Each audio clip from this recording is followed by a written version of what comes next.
டக்கரு டக்கரு டக்கரு டபுள் டக்கரு டக்கரு டக்கரு அப்படின்னு இருக்கு படம். அவர் வந்து ரிவீல் பண்றது ஒரு நல்ல மூமெண்ட். அந்த ரிவீல் பண்றது. அப்ப அந்த பொண்ணு பேர் என்னப்பா? அந்த யாஷிகா. அவங்களும் நல்லா சும்மா கிளு கிளு கிளு கிளுன்னு இருக்காங்க. அதெல்லாம் இல்ல, டிசி வேர்ல்டுக்குள்ள போயிட்ட மாதிரி இருக்கு. வைப் பண்ணின்னுறான். அப்படியா? எதுக்கு? அவன் ஏதோ ஃபேமஸா இருக்கு. டபுள் டக்கர் அந்த படம் தான் இப்ப நான் பார்த்துட்டு வரேன். படம் நல்லா அருமையா இருக்கு. ரொம்ப நாளைக்கு அப்புறம் நம்ம மியூசிக் டைரக்டர் வித்யாசாகர் சார் நல்லா மியூசிக் பண்ணியிருக்காரு. அவருக்கு என் மனமார்ந்த வாழ்த்துக்கள். டக்கரு டக்கரு டக்கரு டபுள் டக்கரு டக்கரு டக்கரு அப்படின்னு இருக்கு படம். படத்தோட டைரக்டர் மீரா மகதின்னு போட்டிருக்கு. அவருக்கும் என் மனமார்ந்த வாழ்த்துக்கள். நல்லா நடிச்சிருக்காங்க. ஹீரோ வந்து தீரஜ் அப்படின்னு போட்டுருந்துச்சு, புது ஹீரோ போல. அவரும் நல்லா சூப்பரா நடிச்சிருக்காரு. நிறைய நடிகர்கள் இதில் நடிச்சிருக்காங்க. பர்டிகுலரா காசு பணம்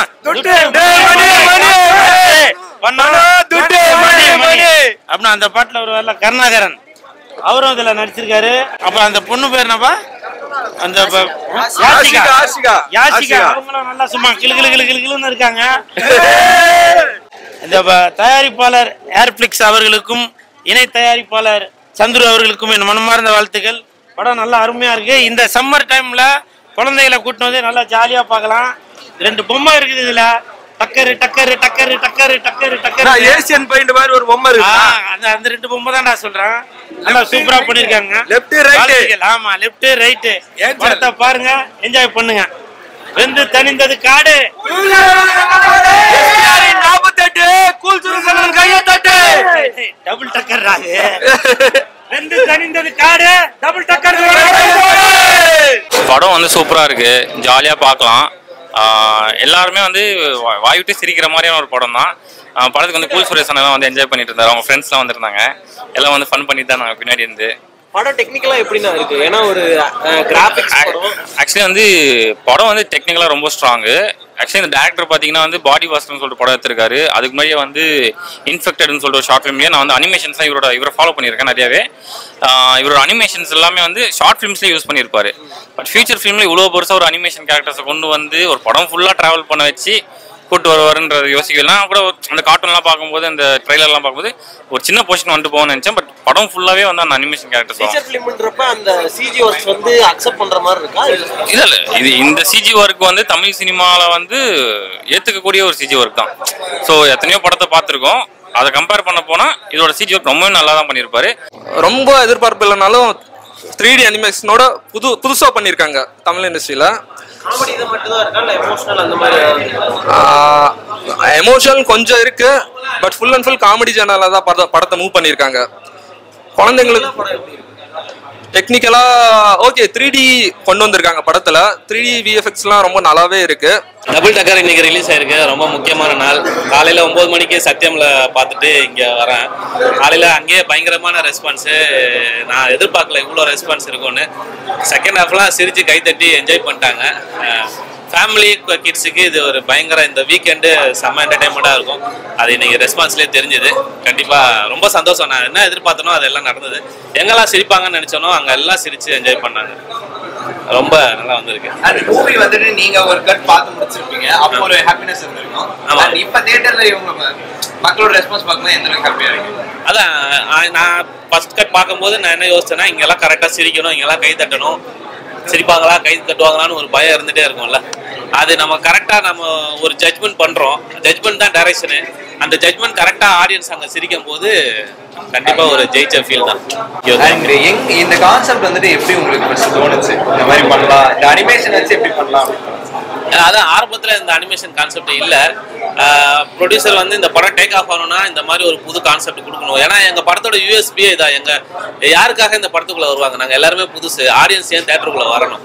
அதுக்கு ஒரு யூஎஸ்பி வேணும்ல. அதுக்கு தான் அந்த அனிமேஷன் நான் ஃபர்ஸ்டே யோசிச்சு வச்சுருந்தேன். இப்போ கரெக்டாக எனக்கு பயம் இருந்தது, ப்ரொடியூசர்கிட்ட சொன்னால் ஏற்றுப்பாங்களா அப்படின்னு.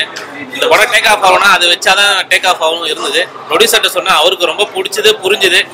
அது இப்போ அது வந்து தியேட்டர்ல ஹிட்டா வந்து நின்றுட்டு இருக்கு. அது ரொம்ப சந்தோஷம். சிஜி ஆக்டிங் ஒட்டி போகுதா? ஏன்னா சில படத்துல வந்து சிஜி ஆக்டிங் டிஃபரெண்ட் தெரியும். அதெல்லாம் இல்ல, டிசி வேர்ல்டுக்குள்ள போயிட்ட மாதிரி இருக்கு. அது ஒரு மாதிரி நல்லா தான் இருக்கு. இது குழந்தைங்களுக்கு பிடிச்ச படம்ன்ற மாதிரி சொல்றாங்க. மத்தவங்களுக்குலாம் குழந்தைங்களுக்கு தான் பிடிக்கும். மத்தவங்களுக்கு லாஜிக் பார்த்தா படம் பிடிக்காது, குழந்தைங்களுக்கு ரொம்ப பிடிக்கும். மத்தபடி மியூசிக் வைஸ் எப்படி இருக்கு? எல்லாமே நல்லா தான் இருக்கு. த்ரூ அவுட்டா படத்துல ஒரே ஒரு பிளஸ் பாயிண்ட் அப்படின்னா என்ன பிளஸ் பாயிண்ட்? ஒரு 2 மணி நேரம் வந்து எல்லா கவலையும் மறந்துட்டு ஜாலியா படம் பார்த்துட்டு போகலாம். எங்கேயாவது ஒரு இடத்துல லேக் அடிக்கிற மாதிரி இருக்கா? அப்படி தெரியல, ஜாலியா இருக்கு. எல்லாமே டைலாக் கம்ப்ளீட். டேரக்டர் நல்லா பண்ணிருக்காரு, சூப்பரா பண்ணிருக்காரு. காமெடி ஒர்க் அவுட் ஆயிருக்கு. செம்மையா ஒர்க் அவுட் ஆயிடுச்சு. அந்த ட்ரெயின் எல்லாம் வந்து ஒரு சிஜியை வச்சு ஒரு ஃபன்னான ஒரு மூமெண்ட் இருக்கும். ஒரு காமெடியாக அந்த கார்ட்டூன் கேரக்டர்ஸ் வச்சு ஹீரோ கார்ட்டூனாக இருந்தால் எப்படி இருக்கும் அந்த மாதிரி ஒரு சப்வே சர்ஃப் கேம் விளையாடுற மாதிரிலாம் ஒரு சீன்ஸ் வரும். அதெல்லாம் நல்லாவே பண்ணியிருப்பாரு. காமெடின்னு பார்க்கும்போது குழந்தைங்களுக்கு மட்டும்தான் எடுத்துக்கிற மாதிரி இருக்கா இல்லை யங்ஸ்டர்ஸ் ஓகேவா பார்க்கலாம்? இல்லை, குழந்தைங்களுக்கு வந்து 100% இந்த காமெடி ஒர்க் ஆகும். லேடிஸ் அண்ட் ஜென்ஸுக்கு வந்து ஒரு லேடிஸ்லாம் அந்த ஹோம் வீட்டில் இருக்காங்க பார்த்தீங்களா, யங்ஸ்டர்ஸ் தாண்டி ஒரு என்ஜாய் பண்ணக்கூடிய காமெடி மூவி தான் பார்க்கணும் அப்படின்னு என்டர்டெயின்மெண்ட்டாக பார்க்கணும்னு யோசிக்கிறாங்களே, அவங்க எல்லாருமே இந்த படம் பிடிக்கும். வீட்டில் இருக்க லேடிஸ் தான் மெயினாக வந்து பார்க்கணும் இந்த படத்தை. ஏன்னா அவங்க வந்து வாய் விட்டு சிரிக்கிற மாதிரி இருக்கும். ஸோ இந்த யங்ஸ்டர்ஸ் வந்து 2K கிட்ஸ்லாம் வந்து ரொம்ப எதிர்பார்ப்பாங்க. பட் இது வந்து லேடிஸ்க்கு வந்து ஒரு ஏற்றுக்கிட்டு ஜாலியாக பார்க்கக்கூடிய ஒரு படம். ஸோ எல்லாமே ஓவரால் 2 hours டைம் ஸ்பெண்ட் பண்ணோம் பார்க்கலாம். பெஸ்ட் பார்ட் எல்லாமே ஃபுல் அண்ட் ஃபுல் காமெடியாக தான் மூவ் பண்ணியிருக்காங்க. ஸோ வந்து பெருசாக எந்த குறையும் சொல்ல முடியல படத்துக்கு. 2 hours டைம் ஸ்பெண்ட் பண்ணோன்னா டபுள் டக்கர் பார்க்கலாம். ரொம்ப எதிர்பார்க்க வேணாம், ஹாலிவுட் ரேஞ்சுக்கெல்லாம் எதிர்பார்க்க வேணாம் விஷுவல் எஃபெக்ட்ஸ்லாம். பட் தமிழ் சினிமாவுக்கு சூப்பராகவே பண்ணியிருக்காங்க, எந்த குறையும் சொல்ல முடியாது, அந்த அளவுக்கு நல்லா பண்ணியிருக்காங்க. காஸ்ட் அண்ட் க்ரூவும் பார்த்தோம்னா நிறைய பேர் இருக்காங்க, கோவேஸ் எல்லாமே இருக்காங்க, பேர் சொல்லிக்கிட்டே போகலாம். அண்ட் வாய்ஸ் ஓவர் அந்த ரைட் லெஃப்ட்டுக்கு கொடுத்த 2 வாய்ஸ் ஓவர் முனிஷ்காந்த் எல்லாம் இருக்காரு. ஸோ அவங்க கிட்ட எல்லாம் கன்வின்ஸ் பண்ணும்போது இந்த மாதிரி எல்லாம் சொன்னது ஓகே நான் பண்றேன் அந்த மாதிரி ஹாப்பியா எடுத்துக்கிட்டாங்களா? ஆமா, என்னப்பா இது அப்படின்னு இல்லை, எல்லாருமே புதுசா ரொம்ப எல்லாம் புதுசா இருக்குனாங்க. மெயின்லி முனிஷ்காந்த் காளி வெங்கடண்ணன் வந்து ஃபர்ஸ்ட் நான் வாய்ஸ் எடுக்கும் போது ரொம்ப ராவா இருந்தது. அவங்க போய் ப்ராக்டிஸ் பண்ணாங்க, நிறைய கார்ட்டூன்லாம் பார்த்தாங்க. அதுக்கப்புறம் அவங்க காமிக்கெல்லாம் அவங்க வாய்ஸை மாற்றி மெனக்கெட்டு பண்ணாங்க. அது நல்லாவே ஒர்க் அவுட் ஆயிருக்கு. யாரு கதை கேட்டாலும் நான் ரெடியா தான் இருக்கேன். அவங்க கூப்பிட்டா என் ஸ்டைல எப்பவுமே கதை தாங்க ஹீரோவா இருக்கும். என் கதை காமெடி கொஞ்சம் இருக்கும். எல்லாம் பண்ணுவேன், அடுத்தும் இருக்குது. அது ப்ரொடியூசரோட பிச்சை பொறுத்து தான், அவங்க என்ன கேட்கறாங்களோ அதுக்கேற்ற மாதிரி எல்லா கதையுமே வச்சிருக்கேன். அதுக்கப்புறம் பார்த்தீங்கன்னா கோவை சார்லாம் மேம் சொல்லவே வேணாம், அவங்க வந்து பிச்சு உதறிட்டாங்க. எனக்கு ரொம்ப பிடிச்சது பார்த்தீங்கன்னா மன்சூர் அலிகான் சார். அவர் வந்து ரிவீல் பண்ணுறது ஒரு நல்ல மூமெண்ட். அந்த ரிவீல் பண்ணுறது ப்ளஸ் அவர் வந்து ஒரு மூமெண்ட்டில் வந்து நடிக்க விட்டுருப்பாங்க, அவர் ஃபுல்லாக யூஸ் பண்ணியிருப்பாங்க. அந்த மூமெண்ட் வந்து அந்த படத்தை பார்த்தீங்கன்னா தெரியும், அந்த என்ன மூமெண்ட் தான். அந்த மூமெண்ட் ஃபுல்லாக என்ஜாய் பண்ணி பார்ப்பேன். கோவை சார் மேம்க்கும் மன்சூர் அலிகான் சாருக்கும் நடக்கக்கூடிய ஒரு காம்போ வந்து ஃபுல் ஃபன்னாக அது.